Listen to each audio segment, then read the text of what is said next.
great guys, great representatives of the University of Oklahoma, great workers, great leaders on our team. Again, excited, after last season finishing, just overall having a disappointing year when you're used to, I think, 12 of the previous 14 years we had 10 or more wins, and you go 8-5. It's not up to our standards and our expectations as a program for sure. So you can look at it different ways, of course. We look at it also in some of those games where one play away, maybe in a few of those games, to having a chance to have a couple more wins if you don't give up one play on defense, or you don't have a turnover for a touchdown, you don't miss a field goal, you don't punt the ball one more time if you have a poor decision by a coach. So those kind of things, we all had a hand in it, one side of the ball or the other, to give ourselves a chance for a few more wins, but that didn't happen. But I still believe in the way our players work and the overall, our overall program and the way we go about things.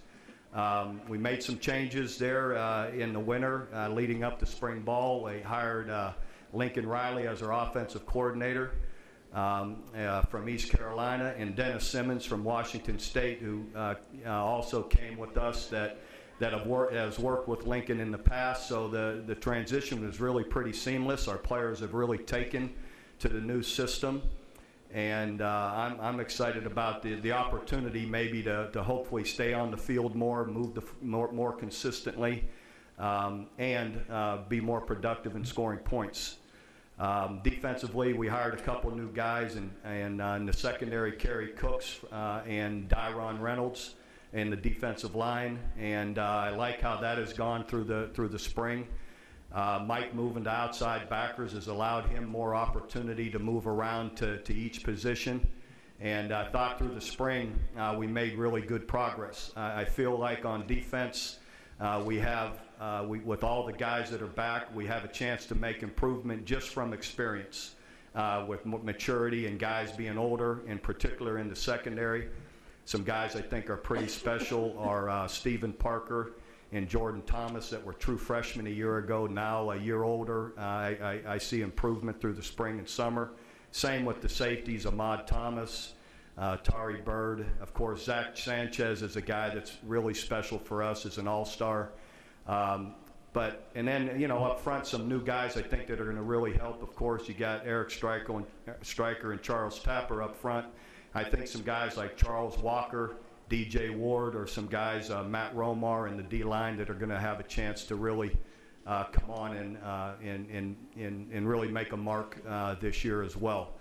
The kicking positions are really solid. I really like, even though we have new guys, Nick Hodgson went through the entire spring of 15 practices. I think he missed 3 field goals the entire spring, and we kicked every day. And has a huge leg, so I'm excited about the opportunity there. And Jack Steed, as our punter, really showed good consistency through the spring, and so I feel good about those guys. The quarterback battle, I know it's popular for everyone to act like a certain guy has already got the job. That couldn't be further from the truth. Trevor Knight, Baker Mayfield are in a tight battle, and Cody Thomas is right on their heels. He really made significant improvement in the spring. He's a big guy with a great arm. So we really, that competition is going to continue, and whoever can make the most consistent plays, be the most consistent in moving the ball, and can avoid the really bad play, will be the guy that's on the field. I think we had 8 turnovers last year that went for touchdowns, and those are hard to overcome. And so whoever can protect the ball the best will be that guy leading us, and then we'll just see, as it goes and the competition goes, who earns that job. After that, I guess I'll just open it up for questions. Okay, we got a question. I'll try to do a better job of identifying. A little to your right, all the way in the back row. If you got his hands up, can you see him, Coach? John Hoover, the Tulsa World. Bob, the past year or so, you guys have had some off the field issues. You went through a difficult season, which you detailed. You had some tough losses, and as you detailed again, made some personnel changes. Is the program where you want it right now? And if so, can you kind of give us some details as to what gives you optimism? Well, a lot gives me optimism. A 17-year background. We're just a year removed from being into top 10 and winning the Sugar Bowl. So, you know, that doesn't, and then, you know, prior to that, there's been a lot of success and a great track record of success, not only from myself, from our administration, from the way we direct this program. And, you know, I look around the country, we're probably not the only team that's 8-5 or 7-6, and on and on and on. And I look at a track record of 12 of the last 15 years, we've had 10 or more wins. Now, I don't think anyone else has done that in the country with that kind of consistency. And that doesn't dissipate in a year. Got a question on the second row, or fourth row right here on the right side. Coach, it's Almer Richardson from Orange Bloods. Coach, there's been a lot of programs on the college and pro level that have distanced themselves from men who have committed domestic violence against women. Why haven't you distanced yourself from Joe Mixon? Well, we have, first let me say that there is no place for it. It should never happen. There's not only domestic violence, but there's violence towards women. There's violence in general.